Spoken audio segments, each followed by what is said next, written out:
we are not going to bend the knee to the Trump administration. We're not going to allow the Trump administration to rig the rules so they can try to win an election, because Governor Moore bends the knee quite a bit. I'll explain. So they're just going to try to alter the setup of an election. But in a letter from Senate President Bill Ferguson, he made his position crystal clear, telling his fellow senators the Senate is choosing not to move forward with mid-cycle congressional redistricting. The legal risks are too high, the timeline for action is dangerous, the downside risk to Democrats is catastrophic, and the certainty of our existing map would be undermined.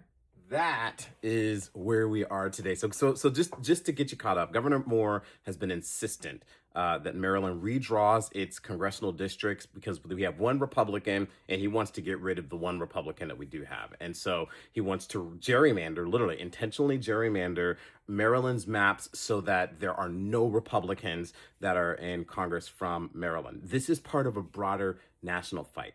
Now, what's crazy about this is that I've been opposed to this. Again, I'm an advocate for Maryland, right? I want to do things that are good for Maryland. And so I have been unrelenting in saying Maryland really needs to be cautious about where we're investing in other efforts. You've got the governor campaigning in New Jersey. This weekend, he's out in Virginia. Like, Governor Moore's priorities are everywhere but Maryland. I'm focused on Maryland. And oddly enough, I'm in alignment with the president of the Senate, Bill Ferguson.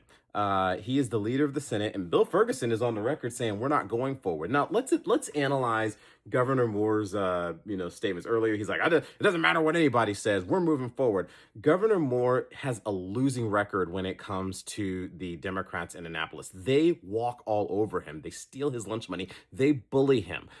Perfect example. The General Assembly was responsible for dealing with the deficit. And Wes Moore, I remember this, back in January, Wes Moore released a budget proposal, right? Like a plan, and outlined a strategy that even I'm on the radio saying, wow, this is interesting. It was fiscally responsible.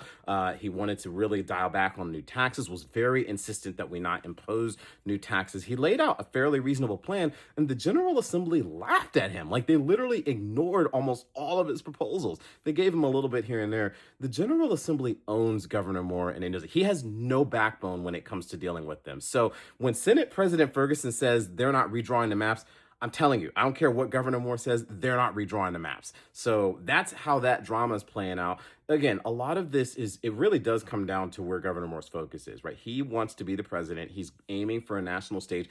He's literally like an absent father for the state of Maryland throughout the whole pattern. I don't know why anybody would want to experience 4 more years of this. It's really shocking to me.